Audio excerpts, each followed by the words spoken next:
All right, sports fans, how's everybody out there doing? William Martin coming at you one more time here on YouTube with another edition of the 300 Pounds of Sports Knowledge Podcast. It is that time of the week, folks. My weekly picks in the world of the National Football League. And I got things started on the right foot last night. I said that the Seattle Seahawks were going to beat the Los Angeles Rams by a point. However, I said the final score was going to be 24-23. But there are a lot of people, okay, who got up this morning and went to bed last night, of course, first and foremost, saying that that was the best game of the year so far in the National Football League. Had a ton of drama. The intensity was there. First place in the NFC West was on the line, as well as first place overall in the NFC. Two great teams. Okay, and it would not surprise me to see either the Seahawks or Rams face each other once more in the postseason.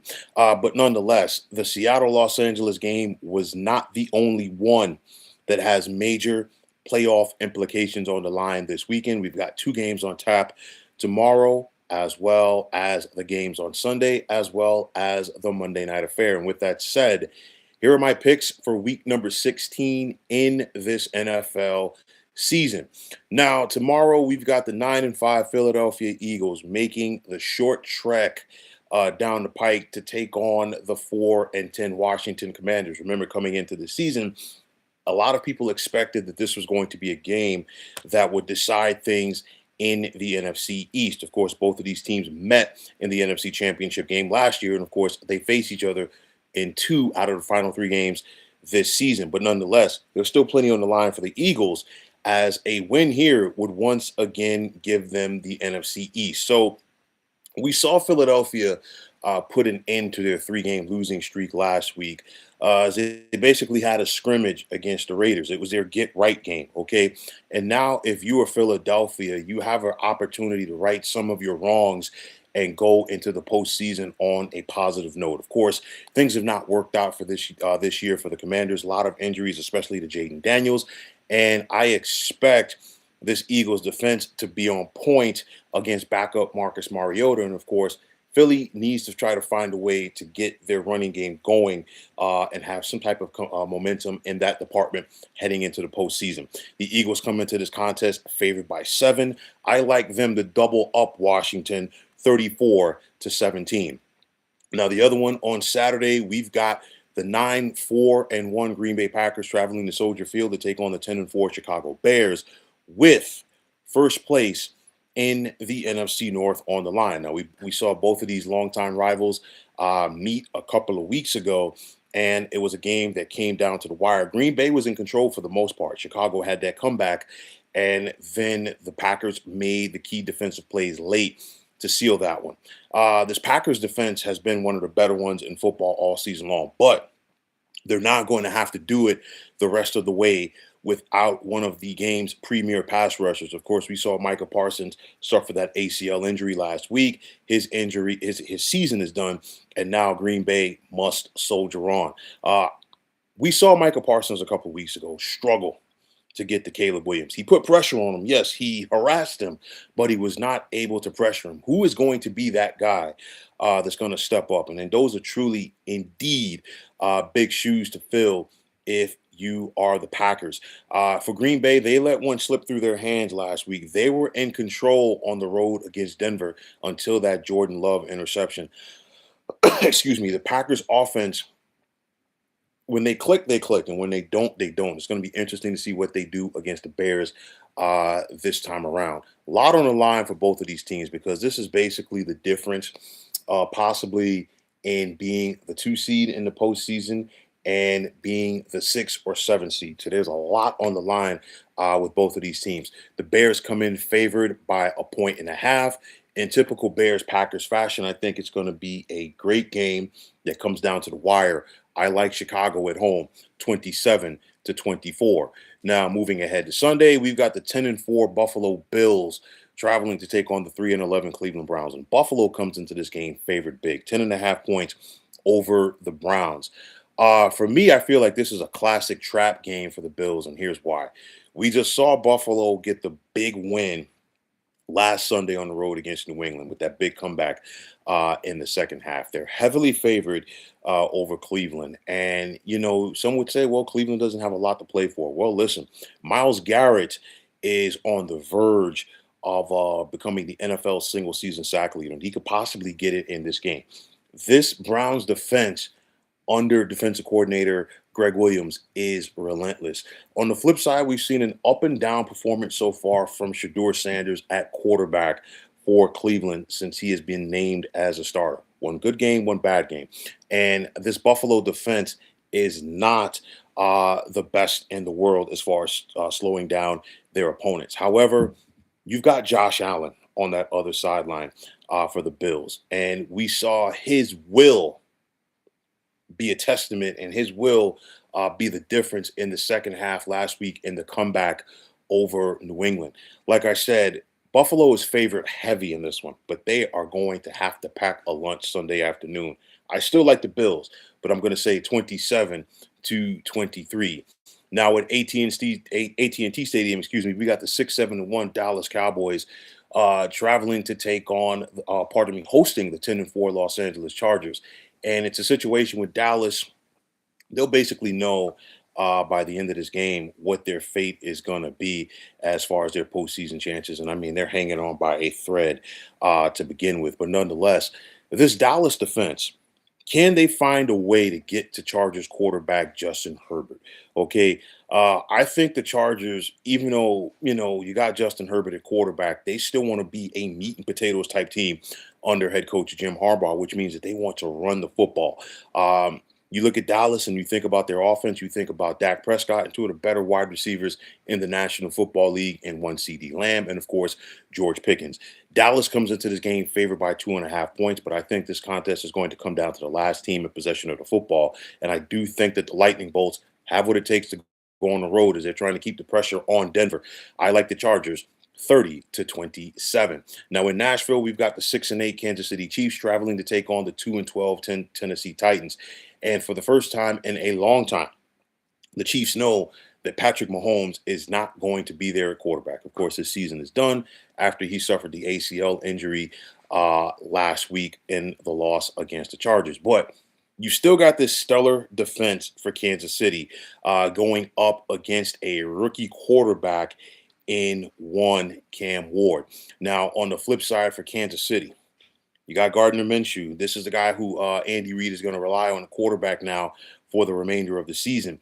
And if we have seen something over the years from Andy Reid, whether it's in Philadelphia and now in Kansas City, he knows how to win with different quarterbacks. And I guarantee you, even though that the Chiefs have been eliminated from postseason play, there is still a lot of pride on the line with this team. They want to show that they are just not a one-trick pony relying on Patrick Mahomes, and they want to go out there and get it done. And I think Kansas City's defense is going to be up for the challenge. This is why I say the Chiefs 20, the Titans 17. Now, in a game that some might feel the two of these teams really don't have a lot to play for, we've got the 4-10 Cincinnati Bengals traveling to take on the 6-8 Miami Dolphins. And of course, we heard the shocking news out of South Florida this week as Dolphins head coach Mike McDaniel decided to bench quarterback Tua Tagovailoa in favor of the rookie quarterback Quinn Ewers. On the flip side for Cincinnati, of course, you've got an unhappy camper there with Joe Burrow, and I think both he and the Bengals want to try to finish on a positive note. Cincinnati is favored by 4.5. I like the Bengals by a touchdown in this one, 24-17. Now we've got the 3-11 New York Jets set to travel to take on the 4-10 New Orleans Saints, and of course, both of these teams are out of it. I get it. But you've got two teams that are heading in different directions because after the slow start this season, the Saints have been playing some very competitive football under rookie head coach Kellen Moore. You've got another first-year head coach on the other side in Aaron Glenn who's trying to find things out. A pair of rookie quarterbacks facing off, Brady Cook for the Jets and, of course, Tyler Shaw for the Saints. But I think the difference in this one is going to be the Saints' defense at home. They are favored by 6.5. I like them. I like them being the Saints' defense to go out there and make big plays.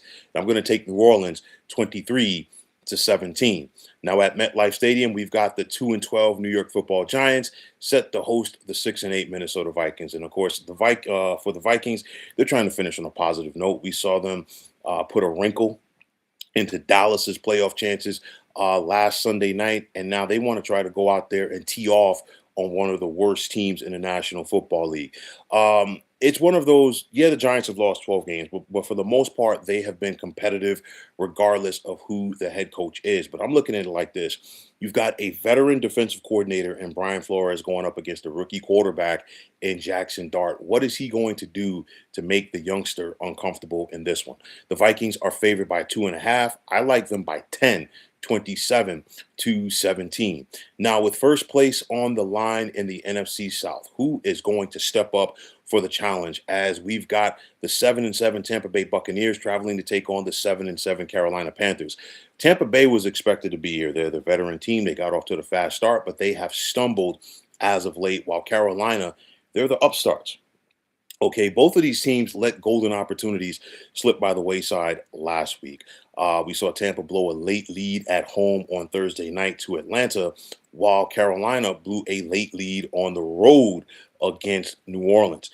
Now, at some point, the real Tampa Bay Buccaneers have to show up. And if they don't show up in this game, they never will. The talent is there at the run game. The talent is there at quarterback with Baker Mayfield. The talent's there at wide receiver. The talent is there defensively. The Bucs just have to go out there and take care of the business. However, this Carolina Panthers team is making you pack a lunch. And I think that is a credit to their head coach, Dave Canales, as this is one of, if not the biggest game since he has become the head coach in Charlotte. Somebody's got to win this game, and I think the experience of the Bucs pulls out. And I like Tampa at home by the score of 30-27. Now in the Mile High City, we've got the 12-2 Denver Broncos hosting the 10-4 Jacksonville Jaguars in a battle of two teams who are division leaders, two franchises rather that have postseason history against each other, and two teams who have the possibility of meeting next month in the postseason. You look at this Denver defense, and is this Jacksonville offense and quarterback Trevor Lawrence going to be able to navigate through that? That is the key, because the Broncos can be stingy. I know they weren't last week early on against Green Bay, but they were late in this contest. Denver has yet to lose a home game so far this season. I think that trend continues, as I like the Broncos by a touchdown, 27-20. So we've got the 5-9 Atlanta Falcons traveling to take on the 3-11 Arizona Cardinals, as Jonathan Gannon's time as a head coach of the Bird Gang could be winding down, but nonetheless, the Falcons could have mailed it in. We saw this team under head coach Raheem Morris really dig down deep and find a way to go out there and persevere last week on the road in Tampa. That was a Thursday night game. Atlanta has some additional rest, and I think the Falcons are the more confident team right now. They're favored by 3 points, and I like them by that 3 points, 27-24. Now at Ford Field, we've got the 8-6 Pittsburgh Steelers traveling to take on the 8-6 Detroit Lions. And I don't like to use the term crucial interconference game, but nonetheless, this is a crucial interconference game for different reasons. If you're Detroit, your playoff hopes are clinging by a thread. You cannot take a step back in this one. For Pittsburgh, you're a game up on Baltimore, and technically 2 games up on Baltimore in the AFC North. And I still say that last game of the season between the Steelers and Ravens is more than likely going to decide the division winner. Nonetheless, for the Lions, it's all about their offense. We know that Detroit can score. I expect the Lions to put up some points in this one against Pittsburgh's defense on a fast track indoors, especially since Pittsburgh is once again not going to have the services of TJ Watt. This Lions defense, okay, what are they going to do against the Steelers offense? We saw the Steelers offense last Monday night in the second half against Miami click in a way that they haven't clicked in a long time. However, you think about Aaron Rodgers, the Steelers starting quarterback. He has a long history from his days with the Packers as far as torturing the Lions, especially in this building. Will A-Rod have another miracle in his satchel? I'm not sure. The Lions are favored by a touchdown in this one. I like them by 6, 30-24. So we've got the 2-12 Vegas Raiders traveling to take on the 9-5 Houston Texans. And Houston is probably the hottest team, or one of the hottest teams this side of Denver in the National Football League, as their defense, basically picked them up off the deck. And now this offense is starting to click, especially since CJ Stroud is back at quarterback. Bottom line is, I think the Houston defense alone can go out there and win this game. I like the matchup in favor of the Texans defense going up against this Raiders offense. I think they force a turnover or two coming from quarterback Kenny Pickett. Houston's favored by 14.5 points at home in this one. I like them by 20, 30-10. Now on Sunday night, we've got the 7-7 Baltimore Ravens hosting the 11-3 New England Patriots. And of course, New England saw their long win streak come to an end last Sunday after they could not seal the deal in the second half against Buffalo. Now you've got to deal with a Baltimore team at home on a Sunday night that is trying to cling to their playoff hopes in the AFC North. I want to see how the Patriots respond in this one, because there's a lot of people out there who are saying, well, New England really hasn't beaten anybody, which is really not true. But nonetheless, these are the type of playoff type environments that the Patriots have to get themselves prepared to go into. I know that they have the road win over Buffalo earlier this season. What are they going to do now in crunch time? It's one of those where this Baltimore Ravens team, I'll tell you like this, to me, they just have 9 lives, because it's one of those where every time that you want to count them out, they still find a way. And I think for Baltimore to go out there and win this game, they need to try to get Derrick Henry established and the ground game in this one. And of course, who knows Derrick Henry better than Patriots head coach Mike Vrabel? Okay. On the flip side, this Ravens defense has not been good all season long.